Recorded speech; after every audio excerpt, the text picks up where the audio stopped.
शालिनी कपूर तिवारी। हरियाणा में 12 मई को लोकसभा का दंगल होगा। हरियाणा की जनता किसके साथ होगी और किसके खिलाफ, ये तो 23 मई को ही पता चलेगा। लेकिन बीजेपी हो, कांग्रेस हो या फिर कोई और पार्टी, सभी के स्टार प्रचारक और उम्मीदवार जीत के लिए हर दांव आजमा रहे हैं।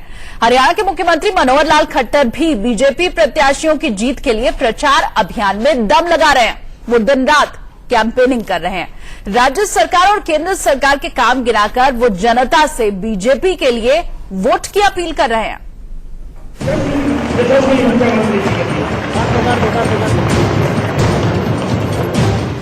हरियाणा के सीएम मनोहर लाल खट्टर धुआंधार चुनाव प्रचार में जुट गए हैं।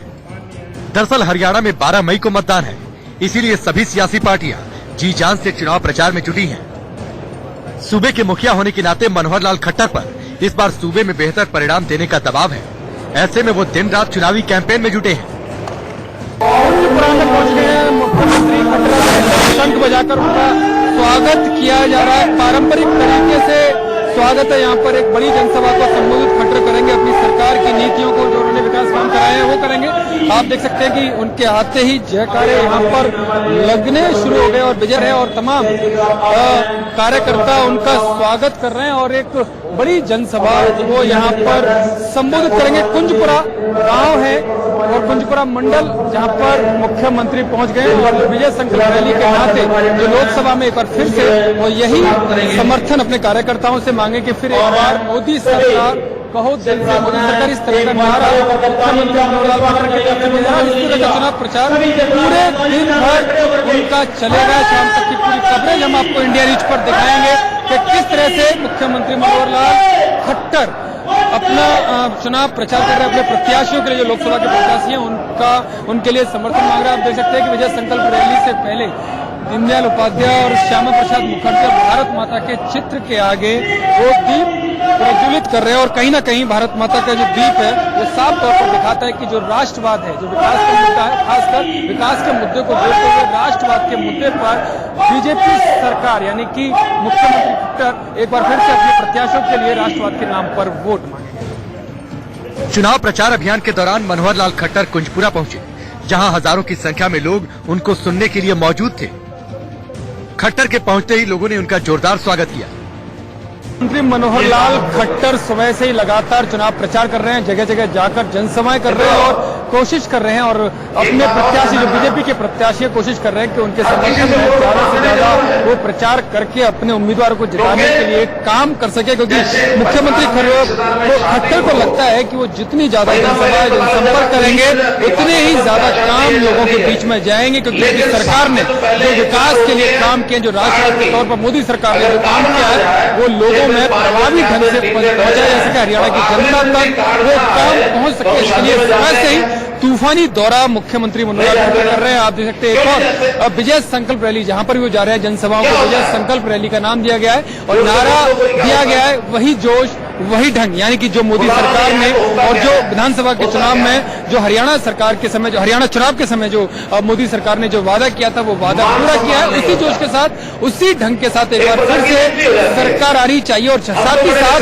खट्टर राहुल गांधी पर भी निशाना साधते हुए नजर आ रहे हैं, उन पर तंज कसते हुए नजर आ रहे हैं कि अगर कोई वोटर कांग्रेस को वोट दे भी रहा होगा तो, लेकिन राहुल गांधी को देखते हुए इसका विचार बदल जाता है कि राहुल गांधी को देने से अच्छा है उसका वोट, अगर उसको वोट देगा तो वो खड़ा हो जाएगा। इससे अच्छा है कि कांग्रेस को वोट ना दिया जाए। इस तरह की बात करते हुए मुख्यमंत्री मनोहर लाल खट्टर नजर आ रहा है।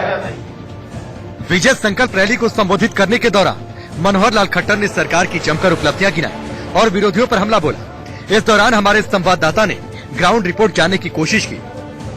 लगातार चुनाव प्रचार चल रहा है और जैसे मौसम में गर्मी है वैसे ही चुनावों की गर्मी भी सर चढ़ के बोल रही है। क्योंकि अब ज्यादा समय हरियाणा में वोटिंग का नहीं रह गया। 12 मई यानी कुछ दिन बाकी हैं जब वोटिंग होगी। मेरे साथ तमाम समर्थक हैं क्योंकि खट्टर, मुख्यमंत्री खट्टर के साथ एक दिन हम कैंपेन कर रहे हैं, तो उस दौरान तमाम समर्थक हमारे साथ है। क्या काम हुआ है ये इनसे जानेंगे। क्या लगता है कि हरियाणा में जो काम खट्टर सरकार ने किया है उसका फायदा जनता को मिलेगा? इसका फायदा इतना ज्यादा जनता को मिला है। जो ये यहाँ पे नौकरियों का सिस्टम हुआ है वो टोटल मेरिट बेस पे हुआ है। आज से पहले जो हरियाणा के अंदर 10 साल सरकार थी उसके अंदर भाई भतीजावाद और रिश्वत और दूसरी चीजें लेके पर्ची का खेल, पर्ची और खर्चे का खेल था। उसमें नौकरियां उस बेस पे मिलती थी। आज जो हरियाणा के अंदर नौकरियां मिल रही है वो टोटल मेरिट बेस पे मिल रही है। आज एक गरीब का, मजदूर का बच्चा भी अगर अपनी मेरिट उसकी पढ़ाई होगी तो वो अच्छी तैयारी करके बड़ी से बड़ी जॉब ले सकता है। हरियाणा के अंदर इस 5 साल के अंदर तहसीलदार, HCS और DSP स्तर के बहुत सारे अधिकारी ऐसे हुए हैं। पहला ऐसा मौका हुआ है कि मुख्यमंत्री जी ने with in 15 minute result declare कर दिया HCS का, और मेरिट बेस पे टोटल किसी का खर्चा पर्ची कुछ भी नहीं चला यहाँ पे। वोट पड़ेगा मोदी सरकार के नाम पर, खट्टर सरकार के नाम पर? देखिए जी, मोदी सरकार और खट्टर सरकार दोनों एक चीजें हैं। सेंटर में हमारी मोदी सरकार और हमारे हरियाणा में खट्टर सरकार, दोनों ही सरकारों ने बहुत अच्छा काम किया है। एक आम आदमी की ताकत बढ़ाई है। आज एक सरपंच, पंच और एक अगर VIP बंदा है उसकी भी उतनी ही वैल्यू है, और एक आम नागरिक है गांव में उसकी भी उतनी ही वैल्यू है। हमारे जो मंत्रीगण हैं वो चौकीदार बन के गांव-गांव में जाकर के वोट मांग रहे हैं, काम कर रहे हैं जनता का, और बहुत अच्छा विकास हो रहा है। हर तरफ लोग खुश हैं। मेरिट के आधार पर नौकरियां लग रही हैं, घर घर बिजली का कनेक्शन है, घर घर में चूल्हा है, मकानों की किस्तें हैं, गरीब बंदा भी खुश है, अमीर भी खुश है। इससे सीएम मनोहर लाल खट्टर कुंजपुर में चुनावी सभा को संबोधित करने के बाद घरौंडा पहुंचे, जहां उनका ढोल नगाड़ों के साथ स्वागत हुआ। यहां भी उनके स्वागत में लोगों की भीड़ देखने को मिली। मनोहर लाल खट्टर का मंच पर माला पहनाकर स्वागत किया गया। यहां सीएम खट्टर ने चुनावी सभा को संबोधित किया। कौन सी पार्टी को सामने वाला आज तक एक ही बात कहता है कि भाई पूछ ना पूछ, आवेगा तो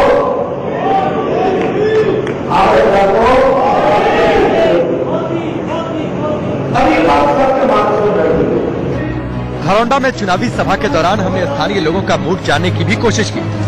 मुख्यमंत्री मनोहर लाल खट्टर घरौंडा में आ गए हैं। करनाल लोकसभा क्षेत्र में ये घरौंडा विधानसभा क्षेत्र है जहां पर वो जनसभा कर रहे हैं। एक बड़ी जनसभा आप देख सकते हैं, विजय संकल्प रैली के नाम से ये जनसभा की जा रही है, और बार बार वही आरोप हैं जो विपक्ष के उन पर कहीं ना कहीं निशाना साधते हुए यहाँ पर मुख्यमंत्री खट्टर नजर आ रहे हैं कि जो सर्जिकल स्ट्राइक को लेकर, जो पुलवामा हमले को लेकर जो सबूत विपक्ष मांग रहा है वो दोयम दर्जे की राजनीति कर रहा है। और जहां तक मोदी सरकार और खट्टर सरकार का मामला है तो राष्ट्रवाद और विकास का काम काफी किया, और विकास और राष्ट्रवाद को अलग अलग करके नहीं आंका जा सकता। आप देख सकते हैं रैली, जो जनसभा है वो घरौंदा में की जा रही है, और ऐसी कई रैलियां मुख्यमंत्री खट्टर अपनी एक एक दिन के दौरान कर रहे हैं, और अपने कामों को बनाने के साथ साथ प्रधानमंत्री मोदी के नाम को भी बनाना वो नहीं भूल रहे। मेरे साथ बीजेपी के कार्यकर्ता, क्या आपको लगता है कि सरकार ने यहाँ हरियाणा में काम किया खट्टर सरकार ने? नाम मेरा सतपाल है जी, नाम मैं मजदूरी करता हूँ।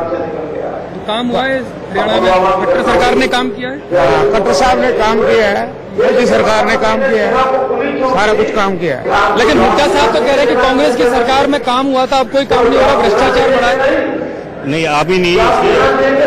बीजेपी सरकार में बहुत अच्छे काम हो रहे हैं, कोई दिक्कत नहीं है, सभी को बहुत आराम है, काम अच्छी तरह से काम कर रही है बीजेपी सरकार। जी आप बताइए क्या क्या काम है यहाँ पर? हुड्डा के नाम पे वोट मिलेगा या खट्टर साहब के नाम पर दोगे या मोदी सरकार के नाम पर? बीजेपी के नाम से वोट मिलेगा, मोदी के नाम से वोट मिलेगा। मोदी को तो मंत्री होना चाहिए, क्यों? सच्चाई है। इसके बाद हमारे गरीब आदमी की गैस सिलेंडर, घर, मकान खूब काम हुआ, सड़कें खूब हुआ, योजना का भी चला, लाडली योजना, सुकन्या योजना, इतनी योजना चला दी है। कोई ये मोदी समर्थक भी है, बीजेपी के कार्यकर्ता भी है, समर्थक है। इनका साफ तौर पर कहना है कि जितनी योजना है इस सरकार में चली उतनी योजनाएं पिछली की सरकार में नहीं चली थी, और लेकिन वोट वो मोदी के नाम पर देंगे क्योंकि काम मोदी सरकार ने काफी कुछ किया है। चुनावी सभा को संबोधित करने के बाद मनोहर लाल खट्टर फिर निकल पड़े दूसरे पड़ाव की ओर। इसी दौरान हमारे संवाददाता ने उनसे बातचीत की। सबका साथ सबका विकास था वो इन 5 सालों में हुआ, और आपकी सरकार ने खास कर दिया है, तो खट्टर सरकार या मोदी सरकार के नाम पर वोट मिलेगा? देखिए, कोई एक फैक्टर नहीं होता है। बड़ा फैक्टर इस समय लोकसभा का चुनाव है तो मोदी फैक्टर है। मोदी जी देश के प्रधानमंत्री बने, ये एक मानस जनता ने बना लिया है। लेकिन जब सब चीजें मिलती हैं उसमें देश में एक वातावरण है कि इस वातावरण में कांग्रेस को कम से कम दूर रखा जाए। कांग्रेस ने पिछली सरकारों के समय कोई ऐसे काम नहीं किए जो इस समय केंद्र सरकार ने किए, नरेंद्र मोदी जी के नेतृत्व में या हरियाणा में हमने किए। सबके मिले जुले इफेक्ट के कारण से ये वातावरण बनता है, वो वातावरण बना है। नरेंद्र मोदी फैक्टर सबसे ज्यादा मुद्दे क्या रहेंगे इस चुनाव में आप? मैंने बताया मुद्दों के अंदर अब एक मुद्दा तो ऐसा है जो जबरदस्ती कांग्रेस ने खड़ा करवा दिया। हम भी नहीं चाहते कि इस प्रकार के मुद्दे कभी आने चाहिए, लेकिन कांग्रेस ने जिस प्रकार के प्रश्न खड़े किए, जिस प्रकार की शंकाएं जताई, जिस प्रकार के झूठ बोले, उसमें से जो राष्ट्रवाद की बात निकल करके आ रही है, उनकी क्वायरीज के कारण से, उनके झूठ के कारण से, ये आखिर जनता को सारी बातें साफ बताना ये हमारा दायित्व है। तो कोई प्रश्न पूछेगा, शंका करेगा तो उत्तर हम देंगे, हमारी जिम्मेदारी है। इसलिए राष्ट्रवाद का मुद्दा खड़ा हो गया, साथ में गरीब जनता, उसकी खुशहाली, विकास, ये सारे मुद्दे। हरियाणा में मतदान को बहुत कम समय बचा। ऐसे में सभी सियासी पार्टियों ने चुनाव प्रचार तेज कर दिया। इन सबके बीच सूबे के मुखिया पर पिछले लोकसभा चुनाव का परिणाम दोहराने का दबाव है। खबरें भी और भी हैं, पर वक्त एक ब्रेक का, जल्द लौटेंगे। जनता के पास जा रही है और किन मुद्दों पर कांग्रेस समेत पूरे विपक्ष का घेराव कर रही है। हमने हर मसले पर सीएम खट्टर से बात की, आप भी देखिए। मुख्यमंत्री जी, एक आरोप और विपक्ष की तरफ से आप पर लगाया जा रहा, खासकर कांग्रेस की तरफ से, कि जब से आपकी सरकार आई है पूरा हरियाणा दंगों में घिरा हुआ है। चाहे वो राम रहीम बालक केस की बात हो, चाहे जाट आरक्षण आंदोलन की बात हो, तो ये अनुभवहीनता के ऊपर भी एक बार बार वो आपके ऊपर तंज कसते हैं कि मुख्यमंत्री नए हैं, उन्हें अनुभव नहीं है और इसका नुकसान हरियाणा वासियों को होना पड़ रहा है। चलिए देखिए, जब कोई मुद्दे सार्थक मुद्दे नहीं होते हैं उस समय ये लोग गड़े हुए मुद्दे निकालते हैं। पहली बात तो ये 3 बातों में ये कहते हैं रामपाल। आखिर रामपाल का करौथा में आश्रम था, उस समय जो घटना हुई थी उसमें तो एक आदमी गोली से मरा था। उसके बाद इनको चाहिए था उस समय एक्शन होता, ठीक से एक्शन होता तो उनकी आगे वो नौबत ही नहीं आती। इन्होंने एक्शन नहीं होने दिया, बाद में कोर्ट को बहका कर रखा और बरवाला में नया आश्रम बनने दिया। बरवाला में नया आश्रम किलेनुमा बना, जिसके कारण से वो अंदर जाकर के सारी बातें वही गड़बड़े होती थी जो करौथा में होती थी। किलेनुमा आश्रम उनकी सरकार के समय बना। हम तो 26 अक्टूबर को आए थे, नवंबर के फर्स्ट वीक में कोर्ट ने तारीख दे दी कि इस तारीख तक उसको पेश करो।